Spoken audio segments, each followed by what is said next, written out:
on the chestnut orchard. This is the middle one of 3 little plantings that I put out about, I don't know, 25 years ago, maybe, something like that. This is a variety called Charlbaum. It's a hybrid, not a pure Chinese. The Chinese chestnut is Castanea mollissima. This one here has got several different varieties mixed in with it, but it makes a great big nut. They're going to get bigger yet. We're about a month out from harvest time right now.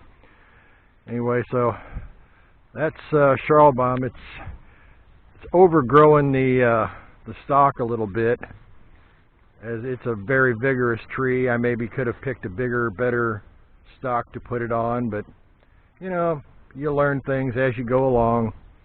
So I started out this orchard with 47 trees spaced 20 feet apart, and the idea was I'd get production and then I'd take out every other tree. Over time, I just haven't had the heart yet of taking out all these trees that just keep producing nice nuts. So we're getting a little bit crowded. I'm going to have to make a decision here or there. Here's a spot here in between this tree and that tree that I did take one out. It wasn't producing very well.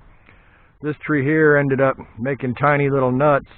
So this year I grafted a variety up on top of it called Peach, and it's put out, I don't know, 3 foot of growth, so I'm pretty happy with that. I'll go ahead and do this other branch next spring. Eventually I'll have the whole tree marked Peach. Peach, it makes a really nice, big, fuzzy, good tasting, easy to peel nut. The nuts on this tree were tiny little things, only suitable for squirrels to eat. So the majority of my orchard is set up as Ching, which is this one, and Eaton next to it. And if you'll notice, my name on the screen is Ching Eaton. So people went under, where did you come up with that ungodly name? Well, it's just 2 chestnut varieties strung together. Chestnut trees require an acid soil. They don't like alkalinity at all, so if you have, you know, anything higher than about a 6, you really shouldn't even bother planting them. A good rule of thumb is anywhere that peaches will grow well, then you'll have a good success with chestnuts. One thing that has happened to me in the last 3 years, this orchard was much more full, much more productive before the Japanese beetle came along. As you can see, that tree there, it's looking pretty nice. It's got a lot of nuts on it, but it also has a lot of eaten up leaves. The Japanese beetles have just tore them up, and what you don't see is about 1/3 of the leaf that was on the tree has been mowed up and is now, you know, disappeared, so you don't see the real carnage. These trees should be much more full. So what they do also require is a good amount of rain from about this time, late August, mid to late August till late September, when they're really doing the majority of their nut fill. So because they need water, if you don't have access to water and you can't water your trees, you may really decide to put in something else. Your size is going to suffer, the quality won't be there, you won't get as much out of them as you should. So this is the variety Eaton, which is my favorite. It's really the favorite of most people that eat Chinese chestnuts. It has a really sweet flavor, it's very early. The customers would prefer if I grow only that, but of course you have to have a pollinator. And I chose Ching because it has a lot of good qualities.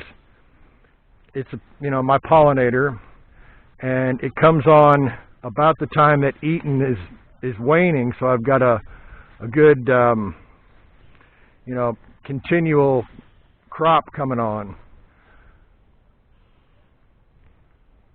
So I think probably I've got about 30 trees left. We had a storm come through, and just, I guess there was a tornado that came through some miles south of here, and all we got was straight line winds. but when they came through, they tore the heck out of my orchard. Some of these trees will not recover. Here's one. This was a nice, productive, eaten tree. It's got some good, nuts set on it. There's your Japanese beetles. But what happened was this branch was facing due south coming up, and that wind took it and just split it all the way down. So I would be surprised if that tree, continues to live on into old age. It may just have to be sacrificed to the nature. So I was going to take out, like I say, every other tree. Well, sometimes the tree that you want to take out is doing better than the trees that are around it that you planned to not take out. So, you can plan as much as you want, but some things you can't plan for. So you've got that nice tree there, grafted, and then the wind comes along and just rips it all to shreds. That one will recover. I'm not too concerned about that one. You just go along, you take your knocks. So I'm going to run down here and show you my little irrigation setup. I have a little 1/3 of an acre pond. It'll hold about 1 million gallons, and I know that because we had a drought year when I put it in, and I turned a hose on and filled it up for a month with 300,000 gallons. It cost me $300 to do. I thought it was a bargain.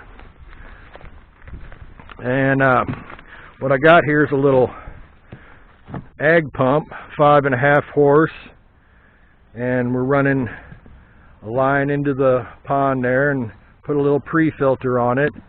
Then it comes up here and hooks in and goes underground. So I can unhook this, take this all in the wintertime, empty it out, put it in the shed. This here runs up back into the orchard again. And what I did is I put in 47 little mini sprinklers that pop up. And so in an hour of running it, you get about a 1/2 inch for each tree. So I'll run it and I'll let it set for a minute, then I'll run it again. Well, then I put in these valves underground like that. This one will go to the back orchard, which I'm not even going to walk back there yet today. But that one goes to the back. And when I was designing this, not being a hydrologist, I decided, well, I'm just going to kind of wing it and see how it goes. So what I did for a little fail-safe was I brought the pipe up here in between this spot, and to the left I put a valve, and to the right I put a valve. So I figured, well, if I've done a miscalculation and I can't run all of them, I can shut one side off and run these 3, then shut the other side off and run those 3. So that was just my way of covering for my own perhaps incompetence, but as it occurred, it works beautifully. Sometimes when it hasn't been raining constantly like it has now, I'll put another video up and show you all what it looks like when it's running. It throws up each little sprinkler head here throws up a little spray pattern, and now it's buried in grass so you can't even find it. But that little sprinkler head right there, throw up a 6-foot circle around here. And like I said, you run it a couple of times, and you've got the thing watered. Some of the damage that came through was extreme when that wind came through, and you can see it just sprouting from a stump that was snapped in half. I don't know why. Some trees had no problem. Other trees were destroyed. This branch back here, I was hoping it might go ahead and live, but it decided to fall down a couple weeks ago and went ahead and died off on me. So when I get time, I'll climb up there and take it off. You got other things to do in life. So I've got Ching, I've got Eaton, that Charlbaum back there. This tree here is Pandora. Now Pandora tends to grow very straight and tall. So this tree is pretty easily amongst the bigger trees in the orchard, and yet it hadn't been grafted for, you know, even as long as the other ones. And what I did here is went way up high, stuck it on there, then came back the next year, put one on here and on here. So now the whole tree is Pandora. And I don't know if you've heard in the background, but we live in a rural area, so we have my neighbors are out shooting off rifles. You know, today's Sunday, so great day to do such a thing. Go out and do some target practicing, enjoy yourself. Well, my son came over with a couple of his friends, and they did their own little target practice. Unfortunately, one of the kids didn't know what he was doing very well, and as they were out here shooting, my son was hitting the target, which was 15, 20 feet over there, and this kid is shooting my tree. So we bawled him out, and oh, you know, he said 100 sorries and everything, but that doesn't make the tree heal up. So this thing here is going to take years to recover from that. You know, I don't know what you do about things like that. You know, I mean, you'd think that people would have more sense, but sometimes they don't. The trunks are painted white so that when the sun in the wintertime in the west doesn't warm that side of that trunk up, and then the sun goes down, it gets cold and freezes, and you've got a freeze-thaw thing going on that splits the trunk. So we paint them white to kind of reflect the heat.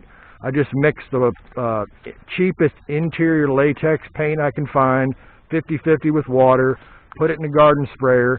Much more efficient than trying to come out here with a brush and hand paint them, so to speak. So we've hauled a lot of beautiful chestnuts out of this orchard. It may not look like you know, somebody's $1 million high input, you know, professional type thing. It's been my hobby, and I've just learned as I've gone along. Chestnut trees are pretty darn hardy. You can grow them up into zone 4. There's quite a few in the northern areas of the country. The care required, really, when they're very young, you want to put a tree tube around them to keep the rabbits from eating the bark, and then the deer will also eat them. So there's more damage there from the wind. So you put a cage around them to keep the deer from eating them. Then after they get a certain size, you can pull the cage back off, because if they don't have a spring to them, the deer don't care to rub on them anymore. So after that, they're fairly low maintenance. A lot of guys would say, oh man, you really need to, you know, limb these things up. How do you keep ducking underneath there when you're trying to mow? I just, if I want to do some hand pollinating or breeding or something, they're right there for me. If I limb them all up, then I'm climbing up in ladders and stuff, and you know, I'm missing that production from all those lower branches. So it's a give and take. Everybody has their own opinion on what's best, and I'm not sure that what I'm doing is best. I'm just doing it.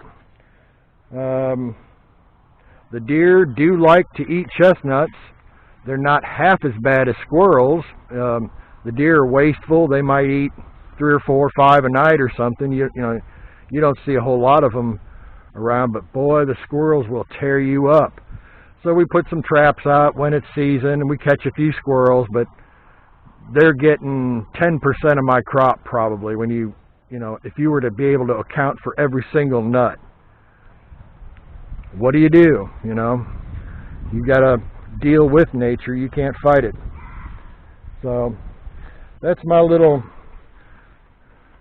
middle orchard. I've got one in the front, and I've got one in the back, and just love growing them. They're attractive. It's not a real pleasure to crawl around on the ground and pick them up. And I could invest in a bunch of machinery, and I may have to when I get old, or maybe I'll invest in some high school kids that want to come and pick them up for some money. There is a new project here, unrelated. This is jujube. I'm just starting this because the grocery stores I sell the Chinese chestnuts to have been all but begging me to grow jujube.